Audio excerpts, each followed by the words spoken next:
Welcome to the debauchery.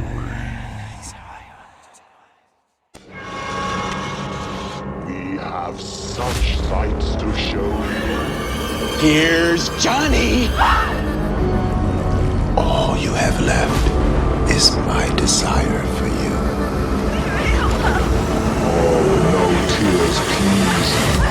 It's a waste of good suffering. Welcome to Fright Flick FMK. I'm Jay. And I'm John. And you all know the deal, people. We watch the fucking horror movies and then we let you know if we want to fuck them, marry or kill them. And on this week, we're on the third episode, the final episode. Yes. About the August Underground trilogy. Mr. Fred fucking Vogel himself. Yep. And yeah, this is the first time we've ever done anything like this. So if anyone for some reason came into this episode and was like, oh, I'm gonna check this one out, make sure you check out, we've already did August Underground 1 and then August Underground Mortem, and this is the last one. And then next week is when we're going to do the final show where we're actually going to decide if which one we're going to fuck, marry or kill out of these three. So yeah, man, it's been a lot of fun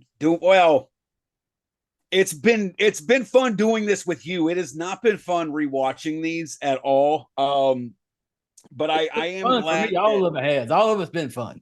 I know. I was sitting there thinking, I was like, I wonder if Jay's going to try to marry all three of these. Like, he's just going to go straight like Book of Mormons on them and be like, can I have 3 wives? That one guy on TV has like 5.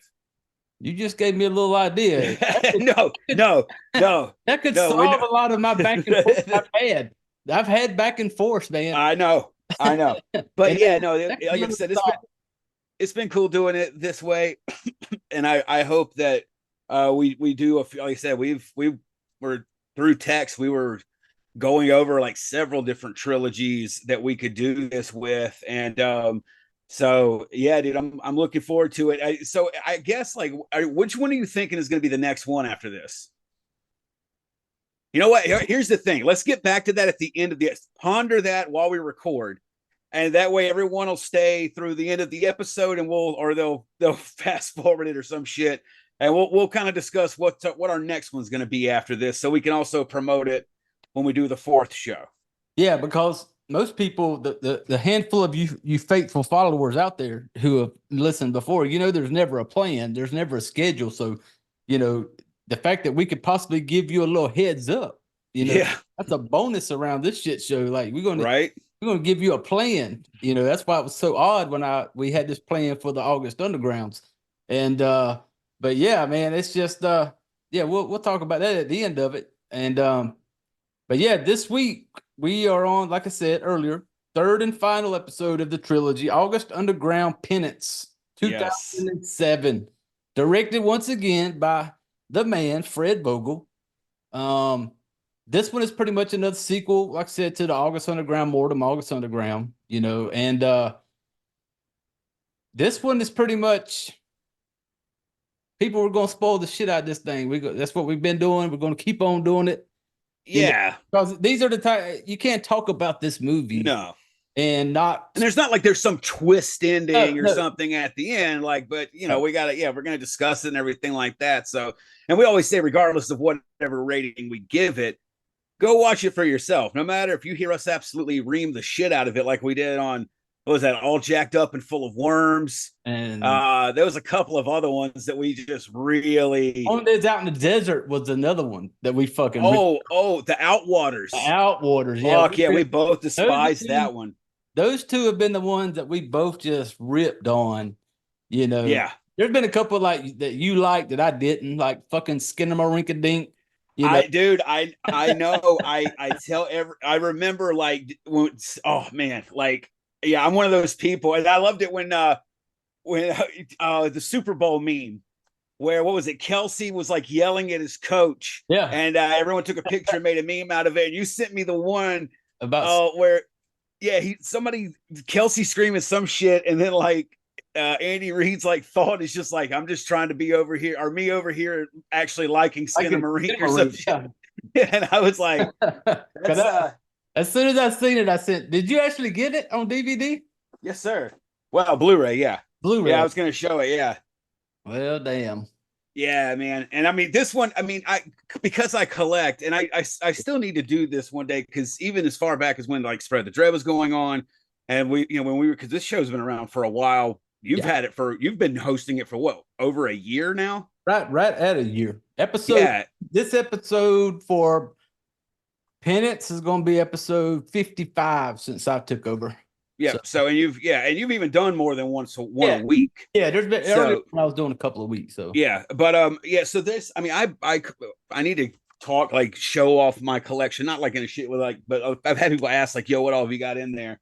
But there's a lot of shit in there that I don't even like. It was one of those where it was like I would have paid to see it in theaters. So it's cheaper to buy a Blu-ray than it is to go to the theaters, even if it's just me and Joe. Yep. So a lot of the times, go ahead. Me all the time. That's how Amazon gets me, because like the new like in theater releases, yeah, it may be like $30 to watch it, but I'm still like, I don't have to use my gas. I don't have to buy tickets. I'm not buying some expensive ass popcorn and a box of goobers. I can pause it if I need to. Yeah, I can go take my PP break and ain't miss nothing. Absolutely. Yeah. So $30 all day to watch a new in-theater movie. But yeah, I know. So, like something to, like a show or something to show us your collection. I need to do something, because there's some really cool stuff in there. Like I said, not even bragging. It's just, me, I've been into collecting these for a while. I mean, this is not all horror and shit like that, but Skinamarink is one of those that I bought after I watched it, because it was a Shudder original. So I watched it on Shudder, and then there's a few Shudder originals that have came to Blu-ray, like Where Evil Lurks or When Evil Lurks. We were just talking about that. I think you said that's gonna be an upcoming episode for you. Look at our people. We gave you a heads up. We didn't give you a little schedule. That one won't be with me. That'll be with him and one of his guest hosts. But yeah, like that one, I've got it pre-ordered on Amazon. Because it's actually coming to Blu-ray and stuff like that. But yeah, enough about all that. Let's get back on track to August Underground's Penance. Yeah, August Underground's Penance. And before I get into it, just one thing before I get in there. The other day, very rare that this happens, and that's why I'm going to talk about it, because it's rare, super rare. Okay. On Spotify, it has the things on there if you listen to it, like, what do you think about the show? And people can whatever comments. Well, shockingly, someone left a comment the other day. And so when I read it, it was on one of your episodes. Yeah, the House of Wax episode that I did with Lucy. Oh, okay. Jumped in, she left a comment. Her name, I don't know, it just says, it looks like Estrada, MS Estrada. So MS Estrada, if you're listening to this, she left a little line. It said informative and entertaining. Entertaining, I got. Informative kind of threw me. Yeah. Okay, I appreciate it though. But then she said, here's the funny part. She said, I'll definitely be back for more. This was the week prior to us getting into August Underground. Right. Oh shit. Oh yeah. So yeah, she stumbled upon that looking at like surface level horror movies, which we both can get down with those as well. But oh yeah, if she followed up with the first August Underground, she's not going to be happy about that. Yeah, when I seen that, I was like, like House of Wax, like, I'll definitely be back for more. And I'm just like, then I looked and I'm like, oh shit, your be back for more is going to be August Underground. Yeah, we'll see how entertaining and informative you find this show then. Yes, Miss Estrada. Hopefully that we can at least be entertaining. Hopefully, yeah. Hopefully, she's like, yeah, those gringos are loco. Yeah, they could. They made a little. It was at least entertaining. You laugh. Yeah. So this, as we said, is the third and final part of this trilogy. The very first one came out in 2001. 2 years later, in 2003, came Mortem, and then 4 years later, in 2007, is when Penance was released. Again, still all Fred Vogel, writer, director, star, all that other good stuff and things like that.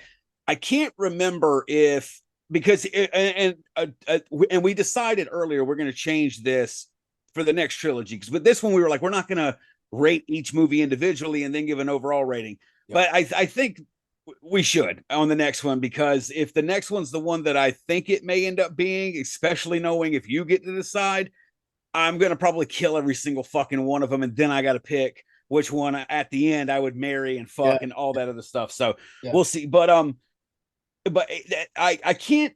He went and made another movie at this point. In between those, that's why the gap was there, I believe, and I believe that was Red Sin Tower. Yep, that was it.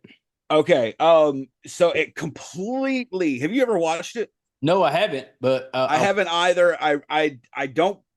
I'm not even sure if I've seen it physically in circulation. I know it has before, but I don't think they've done another run of it recently.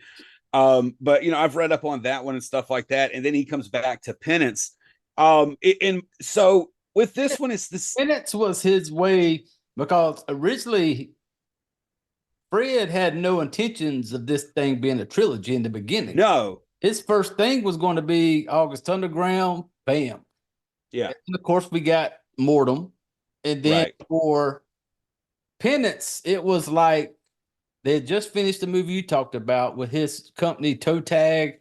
Yeah, and Penance ended up being like his kind of like a thank you to the fans. It was of his like, because once again, people, if you get the Blu-ray from Unearthed Films, there's extra footage. All three of them. You can get them on Amazon too. Yes, and I'm a fan of the bonus footage stuff. I think Unearthed did a pretty decent sized run of these because there's other ones. Like I've got several Unearthed in here. I know you do as well. Especially the new American Guinea Pig series that Stephen Byros, who owns and operates Unearthed, that he's responsible for over there, that series. But there's several that like you can't get a hold of them anymore. Like not even necessarily that they're expensive, just it's people like me, the small time collectors that find and follow companies that do shit like that. But this one, it's still I've still seen all three of them for sale at like normal retail price on Amazon. So if anybody's interested, definitely, if you even like these movies a little bit, it's worth it for the extra features alone. And that's rare today. Yeah. Like if this was a DVD like it was back in the day, this would have had to have been a 2-disc set. Yeah. Because all the special features would have absolutely needed its own disc. There's that much of it on there. Yeah. Every one of them have had some awesome bonus footage. And and like me, this was my first time watching Penance, and as soon as I was done, I go straight to the bonus footage, and so there's some good stuff in there. And like when he talked about this one, it was kind of like a thank you to the fans out there who were such big fans of August Underground and stuff, because like I said, originally, if he'd have stuck with his first thought, we would have never got Mortem or Penance. Yeah, and Mortem was really what put him on the map. Yeah, the first August Underground like caused some stir, but I mean, you had to be really under, and this was before. I mean, like I said, the first one came out in 2001. I was still in high school when that came out. I had no fucking idea about any of this shit until like almost a decade later. Mm-hmm. But yeah, like you had to be like in the fucking know. And again, you got to think 2001. There's not as many social media site and interaction to promote and do all that other shit. MySpace, man. Yeah. Oh, MySpace. R.I.P. What was it? Tom? Was that his name? Tom. Yes. I don't think he's dead, but that site is for sure. You're the man, dude. We still miss you. Yeah, but yeah. So, but like I said, that caused some stuff. But Mortem is really like what. Boom, like, and that's probably the reason why they were able to go and tackle something that was compared to these a lot more elaborate with Red Sin Tower and stuff like that. And then going back to this one, but I gotta say, man, because we can go along with the plot, because if in the very first one you just had Fred who plays Peter and the cameraman who you really don't see. That guy's always got the camera usually, I believe. I don't recall. Did it ever show the other guy's face in the first one? I don't remember. No, it didn't. It was Peter. And then you get to Mortem, and now it's still Fred as Peter, but now he's got a girlfriend, Crusty, and her brother Maggot. And I'm not going to get all into that because go watch the episode on Mortem. Yeah, we just did. In this one, Maggot is gone. Yeah. And it's another one of those. Did you get the kind of feeling like, and it starts like much slower. I thought. Yeah. Yep. This one, this one is, and it's crazy after watching it. if you would have replaced the characters, nothing else, but just swapped out them for new actors, and as a new character, everything else still fit basically the same. You've got three very different movies here. There is some continuation from Mortem to Penance, but Penance has a completely different vibe about it. It does. It felt Penance almost gave me, I looked at it like Penance gave me, we're going to let you peek behind the curtain. I felt like it was giving me a little, I felt that there were certain parts where I could pick out why Peter was this way. Yeah. Same with Crusty. Yeah. Crusty, I mean, why Crusty was the way she was. And so I felt like Penance, I said, that's one thing I did notice, a little slower, a little more, but it kind of, to me, Penance finally kind of peels the onion back a little bit. That's what I thought watching it. Yeah, and you had said, because you've watched a lot more of the special features than I have, with like the three kids and shit like that. Like I like squeeze in the movie, like, you know, and shit like that. But so I've already even told Joe, and she wants to do it as well. I was like, we got to go back now. I was like, and now I just want to have like a night where we're just going through the special features of each one of them. Yeah. But yeah, this one was very different. And I remember, because this came out in 07, I didn't get into extreme cinema until like 2010, 2011. So these had already been out, all three of them. So when I watched all three originally, it was like over the course of like 2 or 3 nights. Like I can't remember if we watched any of them back to back, but we got through all three of them for sure within a week. Mm-hmm. And I haven't touched a single one of them since. I haven't rewatched them, even when I bought them. I had to open Penance to watch it for this one. I hadn't even taken the shrink wrap off of it. I literally just opened this today when I watched. I had opened Mortem, but it was mostly just to look at it and shit. And I had not watched it since the very first time I watched it. And then we did this episode, last week's episode. And I remembered thinking from my memory of it being like, yeah, Penance. I remember there was a completely different vibe. And you said, sorry, shit, I hit my mic. Sorry if that came through, everybody. I didn't hear it. I think you're good. Okay, good then. Good. That's why I upgraded my mic. It does shit like that for when I fucking just talk with my hands too much. You can't even see my fucking hands on this show. But where the hell was I on that one? Like the difference, and in the special features you had talked about, the biggest reason he wanted to do the first August Underground was to really show people what serial killers, like, to show them like what we just read the words, hear someone talk about it from a court case or something, maybe see a few pictures. Yeah, he really wanted to show how brutal it is, because definitely in America and in plenty of other countries too, but definitely America, our like real big serial killers are fucking celebrities. They're dead. Oh yeah, but like art. Oh, dude, they absolutely are. And so August Underground, the first one to me, and let me know if, and then I'll shut up for a little bit. Let me know if you agree with this. With August Underground, the first one, he was definitely doing that, but obviously first full film, you could definitely tell there was a lot of growth going to Mortem, but it seemed like Mortem was like he had gotten the reaction of how extreme the first one was, and almost was kind of like, oh, y'all ain't seen nothing yet. I can completely outdo myself on that, and did it with Mortem, but did put some story notes in this one. This one, the effects are still good. There's still some very fucked up scenes in this one. Don't get it twisted, everybody. But this one is story is first in Penance.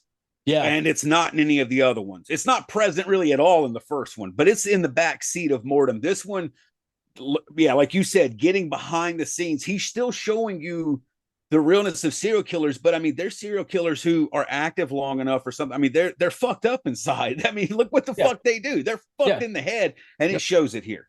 Yeah, and it's true what you said. Like, so the first one, even into Mortem, but when Penance, when Penance started, and that had that kind of, the August Underground and even Mortem, it kind of got rolling pretty quick. Oh yeah. Penance does the opposite.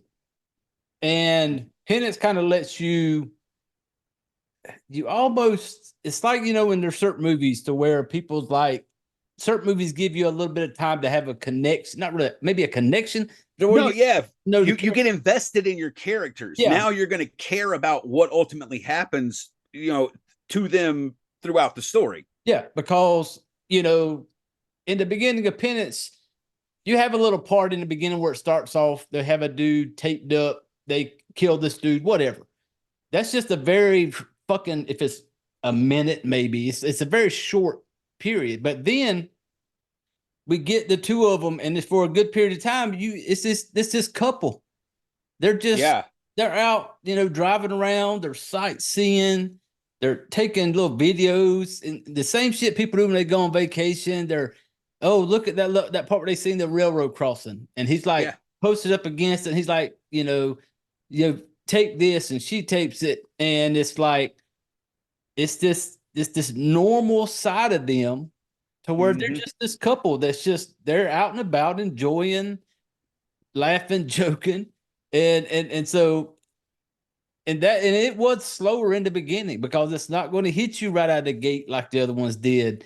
But it's funny though, because you see them be this little couple, and it's like being like, oh, they're everybody's got to find their one crazy person. Oh yeah, they are a match made in hell for sure. Like, everybody's got to find that one, and when you see these two, and they're a couple, they're as fucked up as they may be. They have found their better half, you could say. Yeah. And so it gets you to this part, and even that part where they come to the homeless dude under the bridge. Yeah, and I thought it was going to get real bad. Yeah. I was like, oh, I did too. It's about to get nasty. I said, it's about to go. I said, here we go. I remember sitting up on my couch. I was like, here we go, Fred. We about to get this homeless guy. And even then, it wasn't. It was they were assholes to the guy. Yeah, they were like throwing shit at him and knocked over his change, and were threatening him and shit. Yeah. Like they're an asshole couple. Yes, yeah, they're still not nice people. Don't get that wrong either. Yeah. Like, but yeah, they're still those people. They're pricks. Yeah, but they are normal pricks. Yeah, there's people who are just prick assholes, and that's just where it is. They're just an asshole. They're casual cocks. Casual cocks, which we do have in this movie. We will talk about later on. Yes. But, yeah, and so the beginning they're out sightseeing, and at this point they haven't doing that normal kind of jump scene yet, to where it's like you're expecting like laughy, lovey, giggly, bam. Now the camera, we're in the basement fucking up some shit. It takes a little while. Mm-hmm. Like, you really get to just be like, you're enjoying this fucked up couple out being a normal couple. Yeah, and especially you notice it like if you've watched any of these, like we've watched these now, like I've watched each one every week. Before we record, I watch it like usually the night before we record the next day.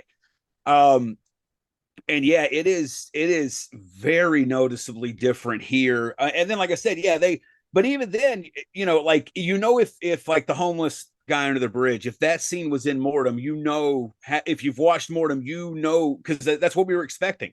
Yep. We were like, dude, they're about to do this shit in broad daylight under a bridge. I was the guy was kind of younger, or at least around their age, and he had tons of like big facial piercings and shit. And I was like, oh my God, like, what are they gonna do with this shit? Especially his fucking ears, because he has some massive ones in his ears. Yeah, and see, a lot of people don't see these. I've got those underneath my headphones, and so I definitely saw that and was like, oh, man, like get that little bull ring in his nose. Oh yeah. And so it had me thinking like, okay, here we go. Yeah, and it doesn't. It's like we're going to get some more of this kind of normal couple, because earlier, even before the under the bridge part, there's a part where they're like out there. It seemed like it was almost either 4th of July. Yeah, the fireworks and shit. And I figured 4th of July because when Peter gave us the little zoom up, he was sweating pretty good. Yeah, that looks like some July weather, Right. And so it gets this for a while of just kind of normal, and because it cuts back and forth because like a few times but the time that you're spending watching them out and about as a couple is more time than when it's interspersing these little moments back in the basement. Like they have the guy that's got like nails in him and shit, and like he's clearly like roughly almost brain dead, but he's still alive. And like Peter freaks out about these, like, I hit him too hard. And he's like crying and screaming and shit like that. And I like that part though, where during that same part where he goes and gets like his little water hose, and this little basement area is fucking disgusting. But he starts spraying the water in the blood. He's like, he's screaming at, look at this. Look at the mess you made. Yeah. And I'm just like, dude, look around you. But it's just like, he's just so wrapped up in this little, and for me, that was the first part in Penance where I felt like I started seeing like maybe some childhood shit. Oh yeah. Like, yeah. And there is like, if you watch this, it's in there. There's times where it's even very subtle. There was times where it was definitely more subtly done in Mortem. And now I'm sitting there thinking like maybe Mortem was just so like fucking offensive and mean to watch that like I couldn't. I only picked up this like a few of them and thought he was being sneaky. Like maybe I need to like watch it like 2 or 3 days in a row, get desensitized and be like, oh yeah, that was plain as fucking dead. But I just can't because there's Mortem, all kinds of fucking. I did not either. In Mortem, you're so caught up in what they're doing with the three of them. Yeah. And with this one, he had this part in the basement when he's making these, and it's almost like you get the feeling, yes, he's got this body in the floor. He's yelling at it. But then the whole time I'm going, is he yelling at that body or is he replaying someone yelling at him? Yes. Maybe mama yelling at him or daddy yelling at him. Yeah. Because he was so worried and it worked up over this like mess. And right. For me, that was the first time where I felt like, a little peel of the onion back. Like, okay, maybe this is why Peter is Peter. Yeah. And like I said, the one you could definitely pick up on in Mortem was Crusty, the chick. Oh yeah. Clearly had a lot of sexual trauma in the past because in that one she's having sex with her brother and just all this shit.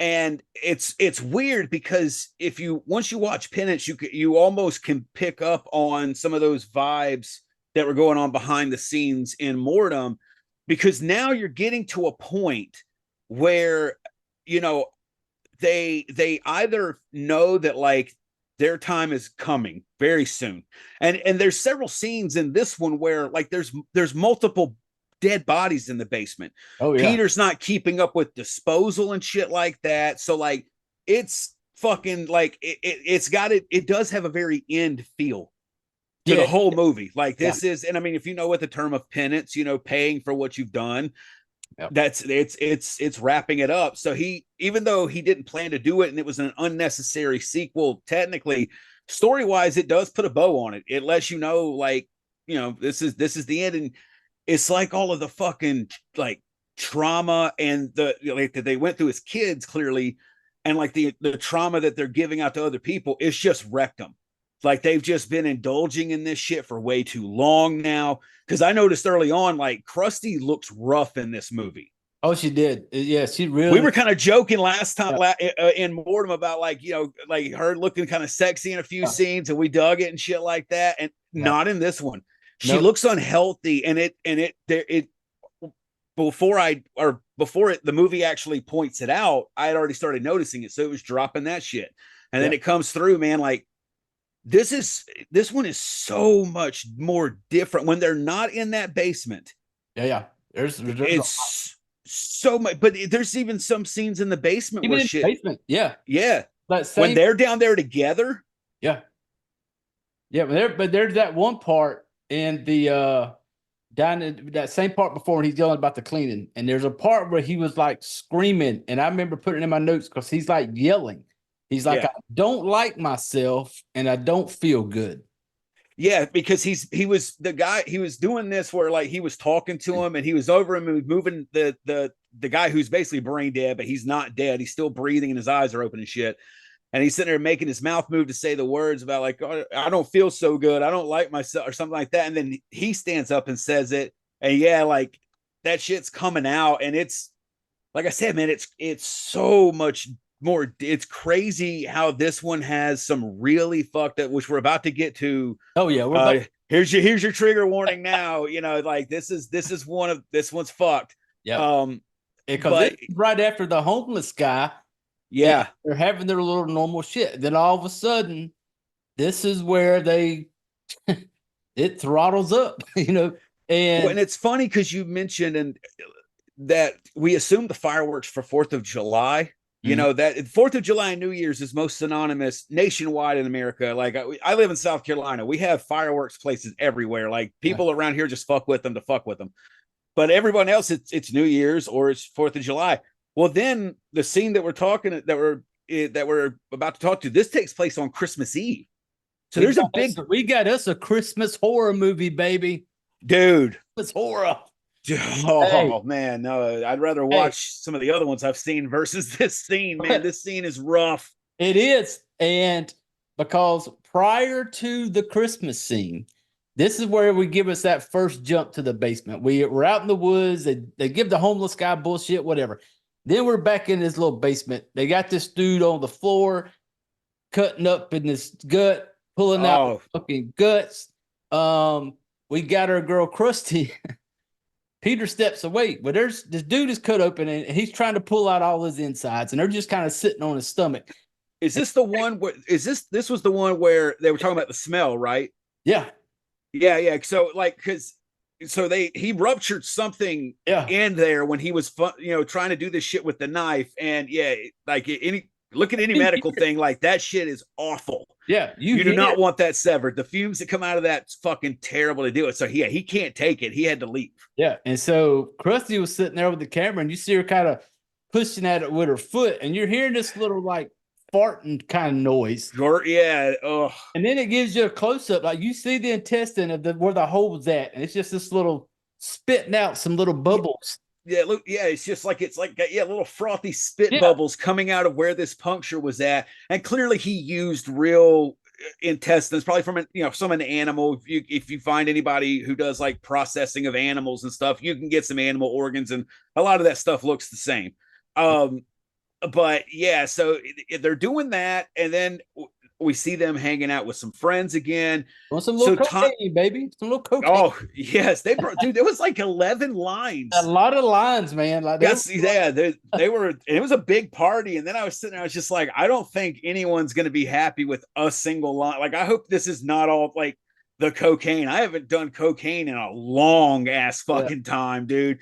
But if someone did that now, I'd be like, I don't think one line's going to be enough. For the couple of times I've done coke, one was not enough. So I hope they had way more in their pockets, because otherwise it looks like a lot. But then you look around, you're like, there's like fucking like 8 white people. Yeah. Like it wasn't just, each person's gonna get like one line. Like it was, you looked at it at first, you're like, holy shit, that's a lot of lines. And then you start looking around the party. Holy shit, that's a lot of people. That's a fucking room full of people you got to share your cities with. And you can imagine the way that Peter and Crusty look, the kind of company they would keep. And yes, all these friends look like it. There's not a single friend when it kind of pans the room when the cocaine's there. There's not a single one that you would look at and go, well, maybe they don't do coke. No, everybody in this room, like if they didn't do coke, it was because they also looked like they were poor. Yeah. So a few of them, there was probably dry spells where they couldn't afford coke. Yeah. And if it was present, they were doing it. If they couldn't afford the coke, people, they had the meth. Like, a couple they'll get the shake and bake shit. Where they feel like a fucking battery in a Gatorade bottle. Yeah, because here's a part where I thought it was going to really amp up, because there's a part here in the party where she's got her camera, Krusty's, and she sees these 2 girls on the couch. As soon as I see these 2 girls, I automatically go back to Mortem. There's 2 girls that they fucked up in the basement. And so she puts the camera on these 2 girls, and she's talking to her and do a little flirty talk with this one girl. Yeah. And makes the comment that my baby's upstairs. And when she the girl that Krusty's sitting on this girl's lap, and she's like, "Where's your kid?" She's like, "Upstairs." And you're just like, I was like, Here we go. My first thought too, well, not maybe my first thought. My first thought was just like there's a baby there. Yeah. And then my second thought was like, you don't look like you can afford an upstairs. I don't have an upstairs on my house, and me and Joe, we get by just fine. But they looked like they were struggling. Like, so the idea, everything in that house said we struggling. But nothing that was shown said, hey, this is only the first floor. No. Where y'all live at? Like, what are you talking about? The attic? That's not the next floor. You guys got a baby in the attic? Yeah, she's claiming it upstairs. But everything about this house is the fact that y'all got cocaine. It must be like the first of the month or something. Everybody got their fucking check in the mail. I ran out. They got the goods for the weekend. Yep. Live it up on this Friday night, and kids be damned because But yeah, when she makes the comment like, "Yeah, my baby's upstairs," and I instantly right then, I kind of got I was like, "Oh shit." Crusty is not going to let this go. That's what I'm thinking. Like, Crusty's going to want to fuck this everything, and that's what I kept waiting on. But dude, yeah, like I'm with you, because I had the same thing where I was thinking about, okay, there she's interacting with these two girls. Like, fuck, we're about to cut to the basement, and it's like round 2 of Crusty with her, like her 2 girls. And then when the baby got mentioned, I was like, no. Because I know how much I won't spoil it. Again, go watch the last one. I know how far they went in Mortem. And again, if you're the jump from the first one to Mortem is insane in the level of extremeness and the shit that they show and go into. And I was expecting that from, like, where do you go from there? Like, and then like when she mentioned the baby, I was like, oh my God, this is literally about the only place Fred Vogel could go to get more extreme than Mortem. Fuck. And I honestly, I couldn't remember this time if they did or not. And so I was sitting there on the couch genuinely like, oh fuck, like sitting there like, how did I forget that they fucked up a baby? Yeah. But it didn't. The party just kind of ends. And because you don't know how good of friends they are with these people. Yeah. So like in every single one of them, he's had some random kind of little people that he bumps into. Yeah. Like, you don't know if they're just some, are these going to be the next ones I bring you to my basement? Or are these people I just want to smoke, snort cocaine with? Yeah, some of that cocaine. Yeah. And so, but yeah, it's just the party ends. But this whole point, the whole time they're in this party, I'm just waiting on it. I'm like, here we go. But it wasn't. And then we jump we get the white mask back that were in Mortem. And Krusty's got her mask on. Fred's got his on with his cool guy bandana. Completely unnecessary. It covers everything. It's got a slit here, and like a slit here, and then the eye slits. I'm just like, he's got his little white mask covering his eyes. I don't know how he's breathing with that bandana on top of the mask. Like, I would pass out. But I did appreciate, like, when they're out in the woods earlier on where they're sightseeing. He's got the little karate, little bandana wrapped around his head. Keep sweat out his eyes. I used to wearing them things. You take a little bandana, roll it up, and then put it on your little head, keep the sweat out. I was feeling that shit, man. I was like, Fred, you go ahead, Fred, with your fucking badass. But we're outside a house. Yep. And it's Christmas time. It's decorated. It's clearly Christmas. A Christmas movie, baby. Christmas horror. And they're outside this house. They're peeking in the window. You see a guy in the kitchen, like he's doing some cooking or whatever. Mm-hmm. And when you see the white mask, you see Fred with his hammer, this bad boy's about to kick off. Yeah, at this point, I was like, all right, it's teased me. There's absolutely no fucking way. Like, all right, strap in. And he made the wait worth it if you were waiting for something very fucked up and extreme to happen. Fred teased you for the right reasons. So, as we had to do with the more brutal shit last time, you let him, explain this thing to him. I will say this for the ones who have not seen this. When you watch this, because I've had the unearthed Blu-ray DVD version, the bonus footage, this scene coming up was one take. Yes. 15 minutes, one take. And So, and it made me appreciate this scene even more. And this was after I watched it. I watched this, did a bonus footage. So if you watch Penance and it gets to this part, to me, that is so cool that there was no like cut here, do this. This was one shot, 15 minutes of characters and actors and actresses having to be in this moment. Yeah. And so their plan is Fred's like, I'm going to knock on the door. When he comes to the door, you know, the shit's going to kick off. And maybe this is a trusting neighborhood. I don't know. Yeah, because he opened the door like a dumb. I'm sitting there, I'm like, wait, no, like, hey, who is it? Yeah, he's got his back to him. He knocks on the door, turns his back to the door. The dude comes to the door, opens up the door. Here's a little FYI, people. The dude in the kitchen was also at the party. Just lets you know, just because people hang out with you and they pretend to be your friends and snort your cocaine, don't mean they won't show up at your house.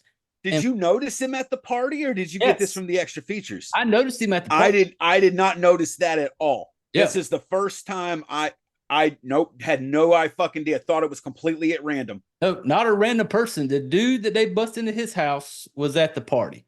Wow. So, don't trust everybody that you invite over to your house to snort your cocaine, people.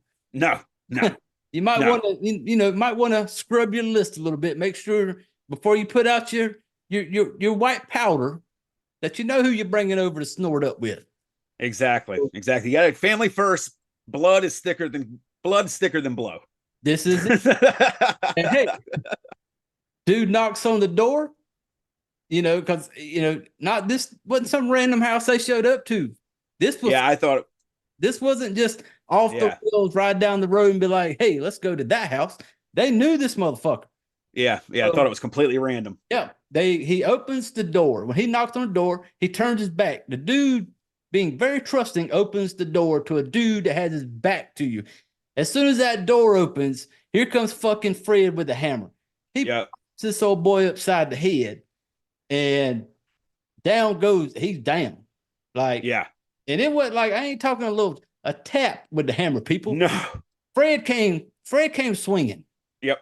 And I've popped myself on the fingernail before with I've had I hit my thumb with a hammer before, and I wasn't swinging the way Fred swung it. No. And Fred swung it upside this old boy's head. Yep. And he's immediately down on the floor in the kitchen, and Fred and Crusty are busting in. It's a bull rush. He comes running in. It's Christmas time. Christmas trees are up. Christmas presents are out. There, it's a little family. It's Christmas time. Yeah. Fred comes rushing in. The wife of the dude is in the living room. He basically tackles her on the couch. Krusty's got the camera. And all you see is Fred fighting this girl on the couch till he fucking chokes her and kills her on the couch. And if you watch any other shows, people, Peter ain't just happy with killing you. No. He's gotta almost like insult you, degrade you to a way. So as soon as he gets mom on the floor, pants come on. Well, she didn't have pants on. She had like a little robe type thing, but panties. Yeah, because did you notice it is actually Christmas Eve? There's some scene where they knock over something that has a decoration on it, and it has like a days until Christmas, like one of those countdown things you do, and it was on one. Oh, so this was Christmas fucking Eve, dude. Yep. This is what they did. This is Santa's here, baby. Fucking awful. Fred busts in, and once he kills the mom's down, panties off.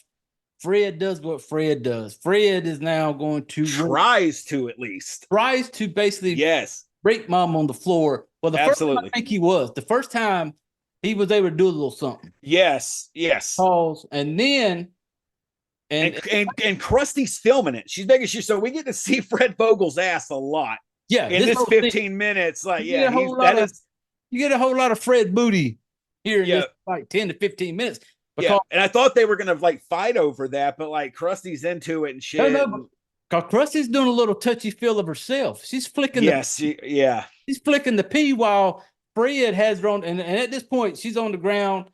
She has rolled over to her back. She's kind of pulled her bra. Her boobies are out. Her pants are off. And one thing about all the August Underground people. It's all bush. Oh yeah. It's all Yes. fucking bush, baby. And Yes. they're so like cleaned up, nice, like all the No. pictures that he has on his walls in the basement. These ain't the chicks he'd be killing. We got Yeah. bush. Yeah, And these are the vaginas of every woman that you work with.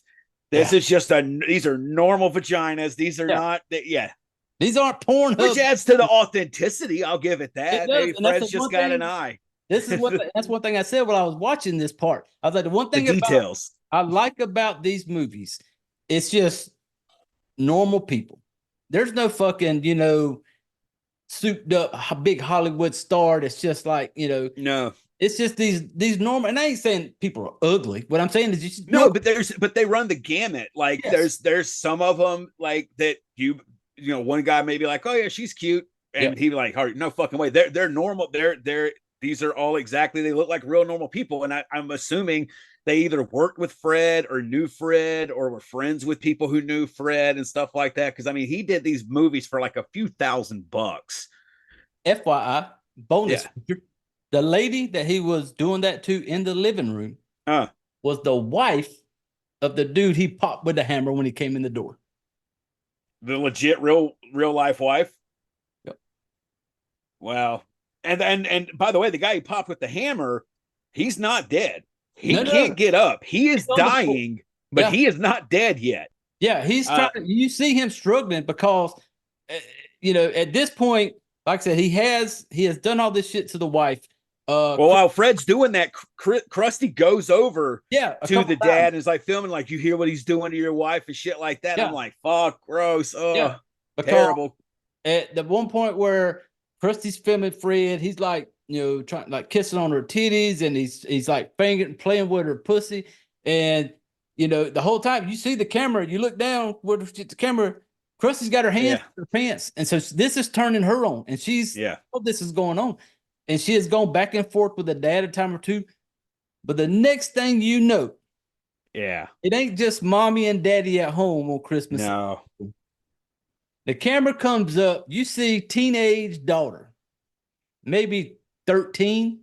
Yeah.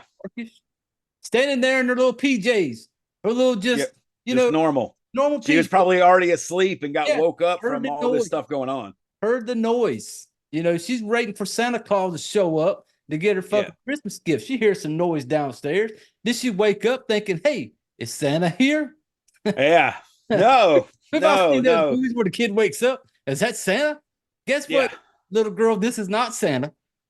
And Crusty jumps her like right out the gate. Yeah. And this is where, and it happens several times, which makes it even cooler with this being a one shot.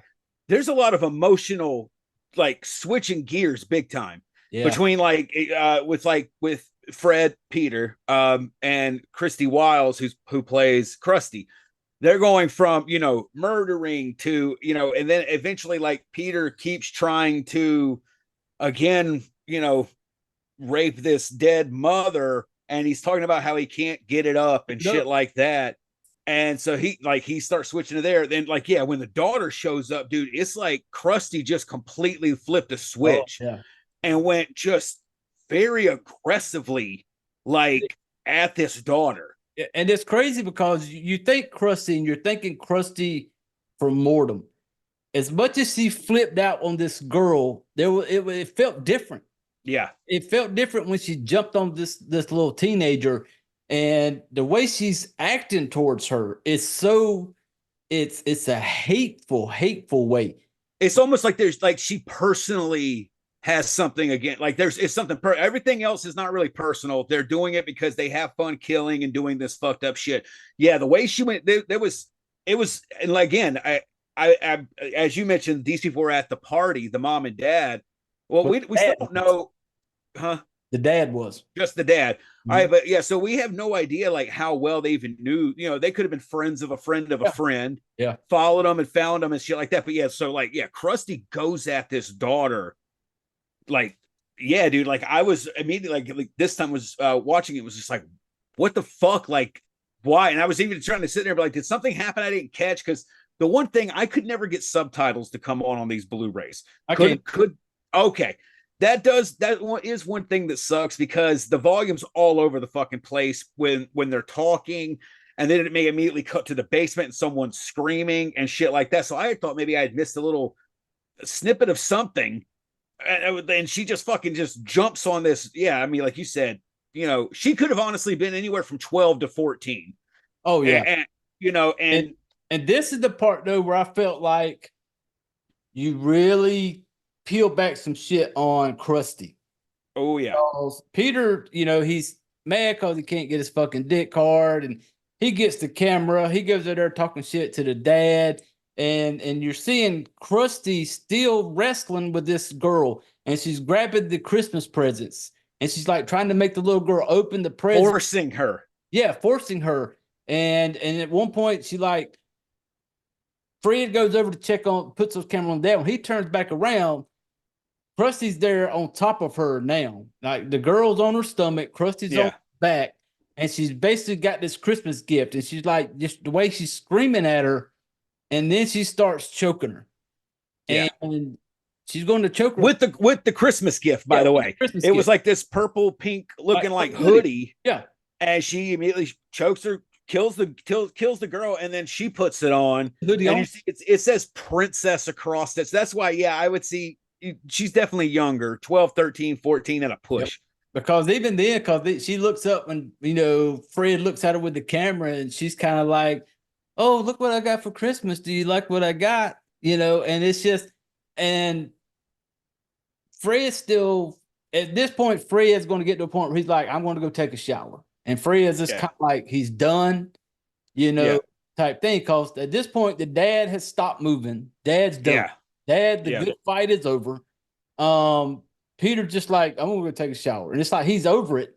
You know, couldn't get his dick hard, couldn't fuck the dead body no more. Off. Yeah. Then, and this is the shower. They're still at the victim's house, by the way. Peter's gonna shower off there. Yeah, he's gonna do it off there. And then Crusty gets the camera.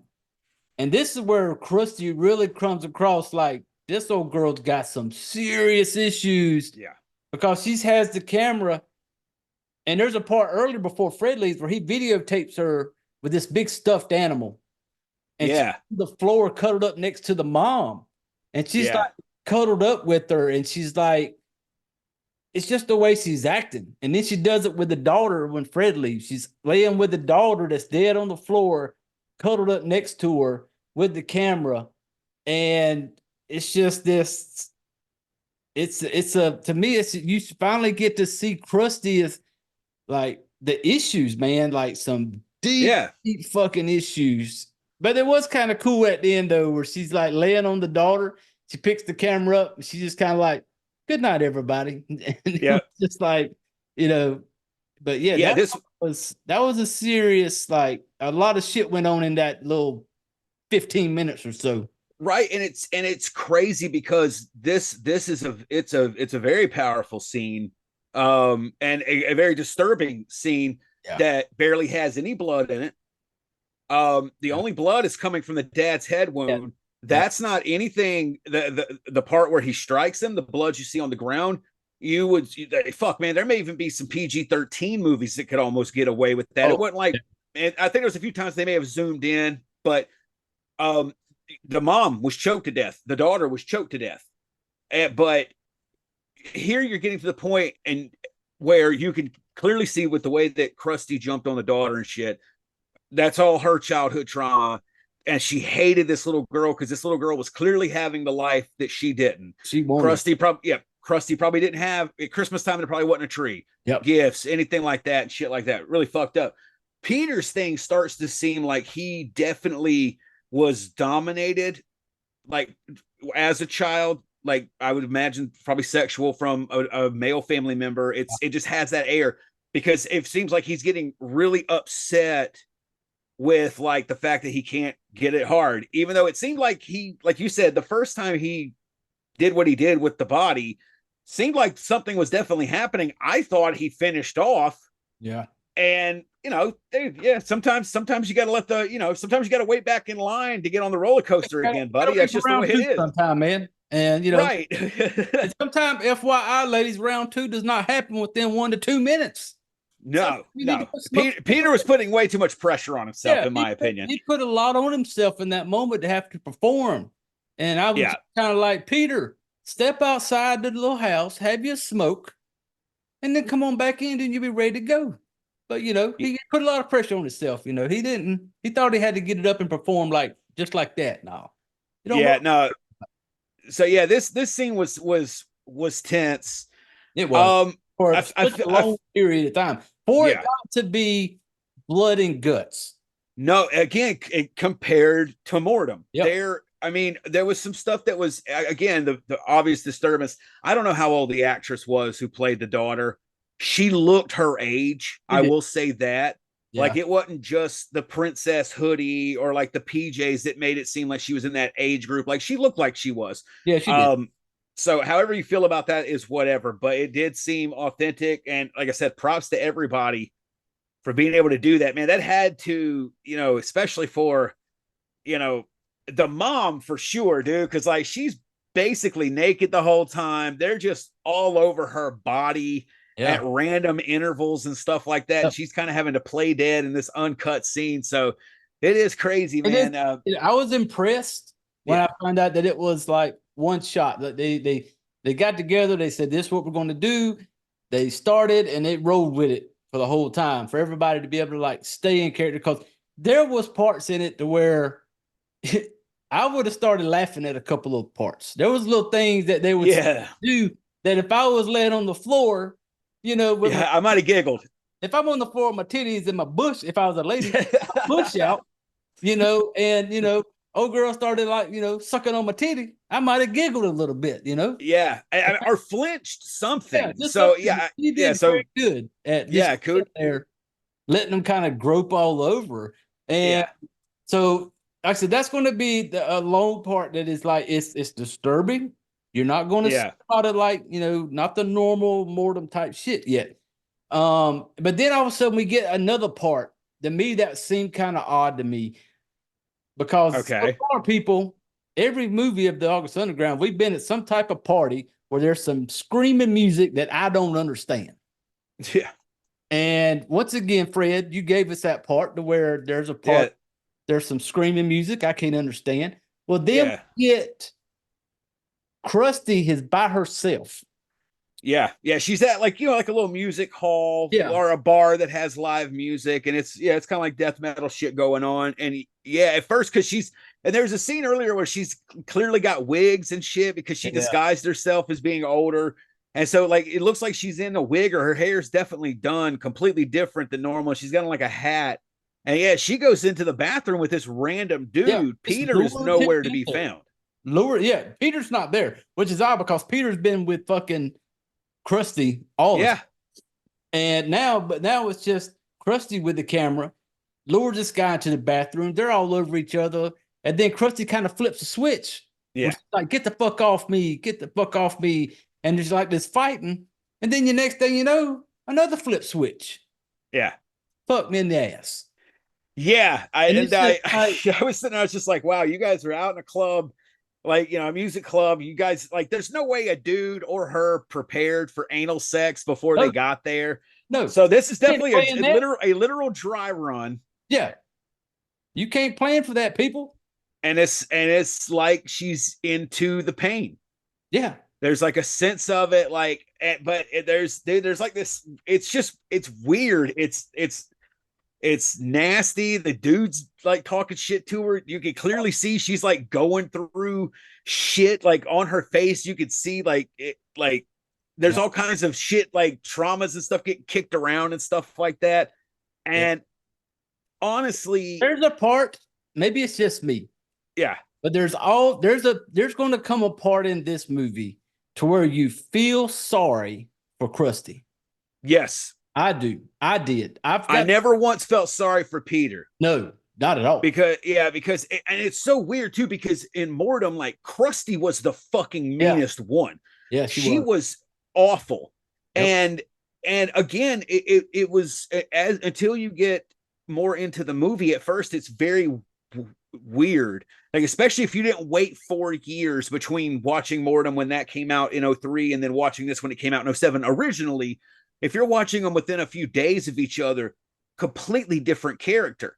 Yeah. Doesn't even act the same, not even during the kills and stuff. She's still not even acting anywhere near the insanity that she was in Mortem.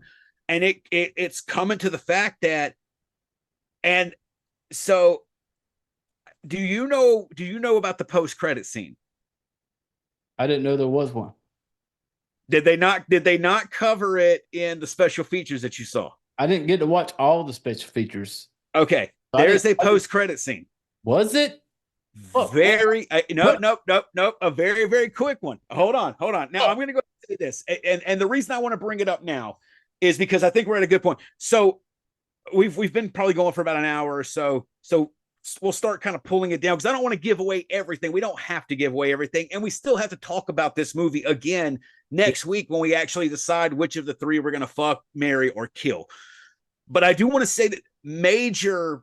Well, I don't even want to say it is spoilers, but if you've ever watched this, I can't vouch for anything other than the Unearthed Blu-ray, because that's what I watched. The first time I watched this movie, I 100% did not watch past the credits or anything like that. This was just completely by accident because I had ran out of drink or something right there at the end. And so I went to go like get some soda or something out of the fridge. And it was kind of like going over. Joe had kind of watched it off and on with me. And I was just kind of talking, and the credits were just rolling. And I just didn't turn it back to menu. And there is a quick couple seconds. I can't remember if it was a still image or if it's just a scene. But again, major spoilers. And we're going to probably ruin some more shit about the ending. But we talked about Crusty not looking good. She's not looking good. She's looking very. So, did you ever kind of figure out what was going on there? No. I just knew that because they don't. It is at one point she's talking about how she's feeling rough, and he's like, "You need to eat something," and she's like, "I already did." And then, like, I mean, as it starts going on, like, there's several scenes. Again, we're kind of like getting to it so we can wrap up this episode. But there's scenes where like she's crying, like. She is all the trauma she's done and the trauma she's currently causing others is fucking colliding. She can't fucking, she's clearly breaking at this point. Oh, yeah. Peter's breaking too, but he's in complete fucking denial about it and just starts becoming more and more extreme in response to it, which may have been why Crusty was the way she was in Mortem. Maybe they're on the same path where she was at the peak of her extremeness. In this one, Peter's getting a lot more mean and a lot more volatile and shit. So, maybe his is down the road. But so the reason, and now everything is going to make sense, dude. It's going to make sense. Everything that she hit, the reason she was acting the way she was acting. There is a scene at the end after the credits. Like I said, I can only vouch for the Blu-ray because that's what I watched. Afterwards, it shows a toilet with bunches of like toilet paper in there, and there's red clots. And so when that showed up, I straight out there, me and Joe have no problem with it. And people who listen to the old podcast know Joe had to have partial hysterectomy when she was younger. So there's been miscarriages. We've gone through several. So when that happened, that's what I kind of thought it was. That means it's very early on, when that happens. And I asked Joe, because also too, she's, went into nursing school and all this other stuff. And I was like, what is that? And she was like, that's clots. And I was like, she was like, she miscarried. I don't know when. And I asked her, because there's one scene actually where Peter says something about like, you look like shit. Yeah. And she's like, oh, thanks. And I mean, in that scene, she looks like shit.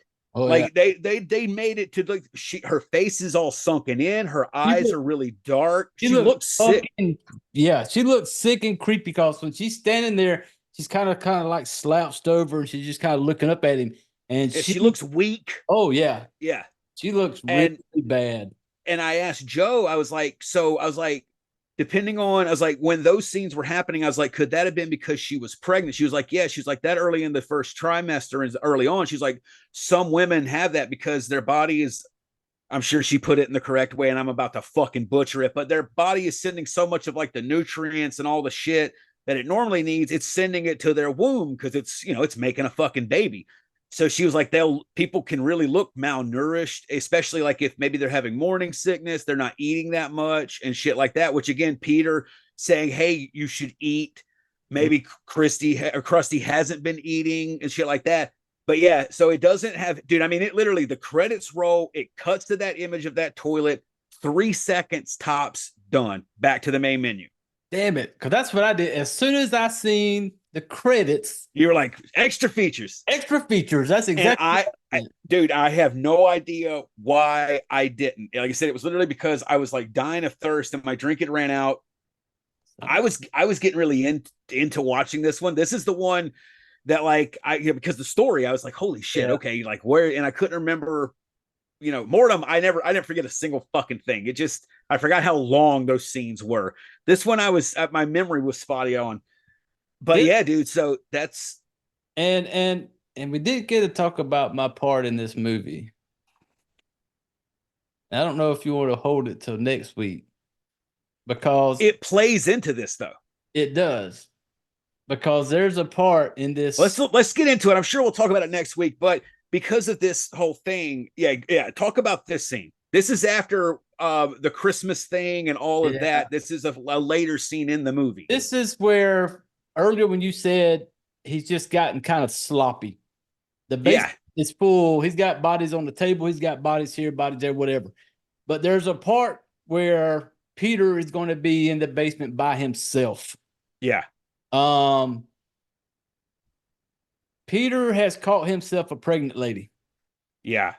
And pregnant lady is dead because look at he has shoved something down her throat like he stabbed her almost is what it looked like. And there's a part, people, where Peter's going to cut her open. And then it's almost like a basement C-section. And he pulls this. I mean, she's far along. She's not super far along. No. She's somewhere probably in the what you would say like 4 or 5 months, maybe. Yeah. She might be at the halfway point, is what it looks like. Yeah, there you go. But and so there's that part when it shows that baby, and then now what you said that about the fucking because he does, and that's one of the parts where she fucking like breaks down at him doing that. Yeah, because she'll come in and doesn't go into why she's crying, and then they just start arguing with each other. But for me, I love a lot of fucked up shit. Love it. Yeah. The hardest part of this movie for me to watch. Okay. There's not nothing that makes me turn away. This didn't make me turn away, but this made me feel like it makes you hate Peter to a whole nother level. Yeah. The part where he's down there doing his thing with the bodies. He starts going upstairs. He hears some crying, hysterical crying. He goes upstairs, opens up the door. There is Crusty sitting on the side of the bed. Yeah. And she's hysterical. Not just a little sobbing. No. And again, there's some decent acting like with Christy Wilde's portraying this. And like I said, it's really crazy the acting level this on. Again, I think that Peter's character is now acting like Crusty was in Mortem. He's getting the peak of everything. He is starting to burn bright. Crusty is burning out. Yep. Like I said, the stress of everything she went through and the stress of the shit she's done since. Yep. He's fucking done. But this part. This was fucking out of a lot of shit. As hateful as Peter has been, anything he's done, to me, this was the most hateful Peter in any of them because he's on this bed and he comes in there and you don't know if he's going to be like asking kind of what's wrong, trying to be, no, he's kind of like, he starts off like, just shut up, just shut up. And she is, and people, this is a cry of just like everything has come down on her in this moment and is coming out like in this moment. And she is doing so fucking good. And Peter, because she won't shut up the way he says it, decides, I'm just going to snatch your pants down and rape you while you're screaming, while all this shit is finally got to you. Yeah. Now I'm going to do this, and then just get up. Yeah. Just And walk and out. leave. And to me, that was to the Yeah, no, that was because it's this is that it's part one of where those. I'm so sorry for Crusty. Like I felt Oh, for sure. like toward the end, like I was just like, damn it, girl, just because there's a part in the basement where she's with that one girl and she's saying, I just want to get out of here. Yeah. And it's just like, and I'm sitting there going like, damn, girl, just leave. And it's like the part of her that she has got to that point where like she wants out, she wants to, but and it's Well, I think, but see, I don't think it's. I think that was like her admitting, like, not that she's done with life. yeah, She's done. Like she's done. It was fucked up when she wasn't in control, and now she is in control, and she's been fucked up to other people. And so yeah. That scene sucks, and it makes me wonder with the way he came in. It was almost like either she's been crying all day and he's getting sick of it, or he knows why she's crying. And again, this is what stuff I thought after I saw that clear where it looks like she had miscarried. And so then I'm like, okay, maybe he does know. I don't know if he knows. It never really mentions if he knows or not, because if he does know, him doing that shit with cutting out the baby and shit, like he had to have, like, what the fuck? Or did he enjoy being able to be the tormentor again? Him dominating at this point, he's dominating Crusty as well, like he was, and then to lead to the fact that she won't shut up crying, so he rapes her. Did that happen to him as a kid? Could have. I mean, it's all leading towards that, but yeah, dude, I like in wrapping it up, because I will say this. Once we're done recording, you'll know why I don't want to discuss this movie any further. And if everyone watches next week's episode where we finally rank all three of them fuck, marry, or kill, you'll get it too. But dude, like, I know we've both said it tons this whole time, but man, this is a completely different beast. Mortem was a different beast. This whole thing is so interesting as a trilogy, because again, like, all you had to do was replace the actors and the characters' names and change nothing else. I think at one time where Krusty's crying, did you hear this too? It seemed like he mentioned something about her with her brother. Yeah. Okay, that's the only time there's any callback to it. And honestly, if you would almost still understand what was implied with the way he said it if you hadn't seen Mortem. Yep.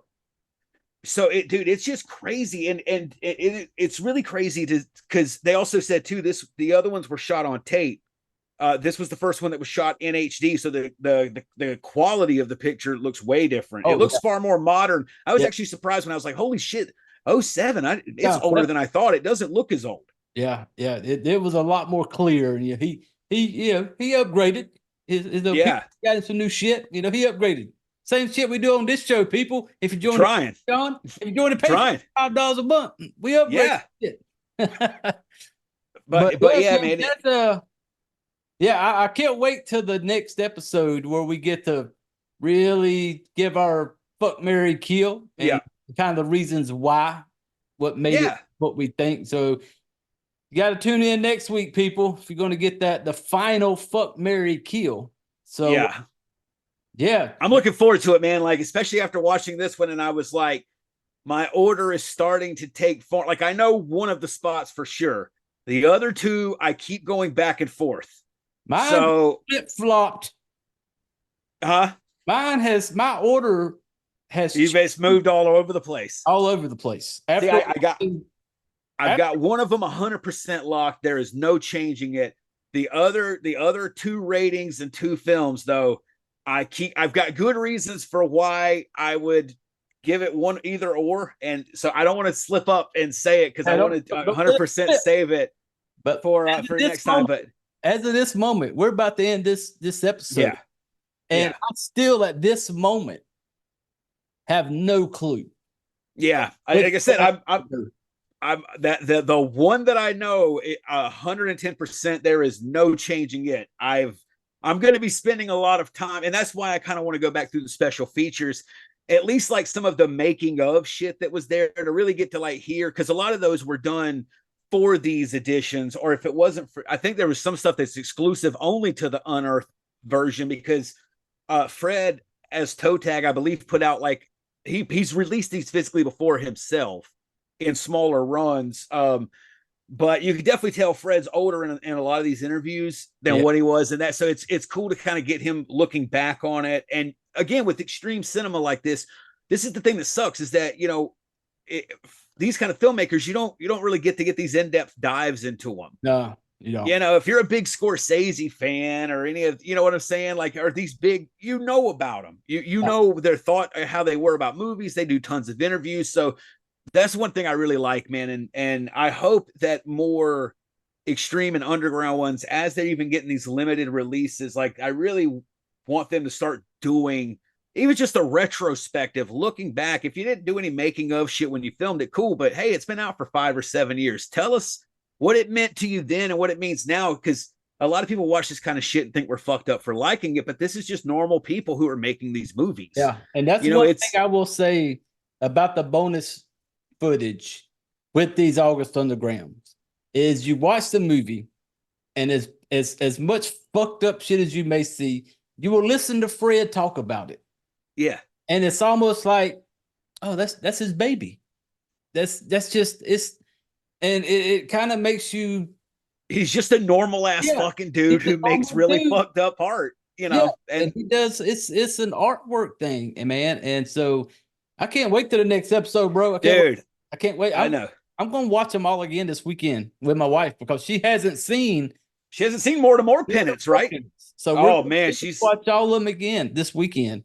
You need to, are the girls going to be down or just y'all? No, it's just going to be me and her. Okay, dude, you've got to try to get through both of them in the same night. I would love if you were able to do Mortem and Penance back to back and talk about it on the next one before we give our ratings, to kind of see, especially with both of them fresh in your mind. But then dude, even after a week, the difference in character and everything, man, like it feels like it's been 4 years. Yeah. Because it was 4 years between Mortem and Penance in real life. It feels like 4 years has went on in these people's, like in Peter and Krusty's life. Like Maggot's gone. We don't know why. Yep. They only referenced him that one time. But you saw in Mortem how much of a handful he was and a liability he was going to be and shit. And like Fred already didn't like him. So fuck, man, who knows what they did to that guy. Him off. Maybe they just fucked him up and killed him off. Maybe so, man. But hey, that's going to be it, people, for this episode of Fright Flick FMK. August Underground Penance. Next week, final episode of the All Hail Fred Vogel. We will be giving our final rating on which one we would rather fuck, marry, kill. Now, that same episode, it's going to be a quick little thing. I think we should do each one, like you just talked about. Go ahead and get our personal grade, and then for each one. Like we could give our how we would rate the three of them together, but let's also give for each movie if that particular movie would be a fuck, marry, or kill. Let's do each individual movie, then we'll do the final overall. Yeah, because that's the big thing. Because I honestly, and I will say this, I'm not looking forward to killing any of these movies. No. Yeah, I'm definitely 100%. That's one of the spots I'm struggling with. Yeah, me too. And so everybody tune in next week, and then we're gonna think about it for the next week. I know we said at the beginning we were gonna hold them over and tell them, let's think about it, and then on next week's episode when we do the wrap up, we will announce because we'll announce our next trilogy and what it's gonna be. Yep, because like I said, there's going to be more episodes. Absolutely. Me just bullshitting by myself. You know, John's got the family, he's got a lot going on. So, you know, there will be other episodes, but we will let you know next week, the next trilogy that we will cover, that we will fuck, marry, or kill. So, and the top two runners, I'm not excited about either fucking one of them. I am way less excited. I got a little chubby right now just thinking about the next two that could possibly be in the shoot, because I love some fucked up shit. Wow. Out of those two, I haven't seen any of the movies in it, in either one of them. Me neither, but I've kind of, you know, peeked on the interweb. Yeah, I know what's on it. Yeah, I'm not looking forward going. to it, but I know it's that sucks even more. I know exactly how bad this is going to hurt. I know what's going to happen, and I'm looking forward to putting myself into that position. You know, enjoying that moment. But we've kept y'all long enough. Hey, I appreciate everybody tuning in. I appreciate everybody listening, following along, you know, leaving comments or whatever. I appreciate it. Check us out on all social media, Fright Flick FMK. Until next week, people, this is that time of the show where we all reach over and grab your drinks, gather up your shit, put your chairs away, and get the fuck out of here.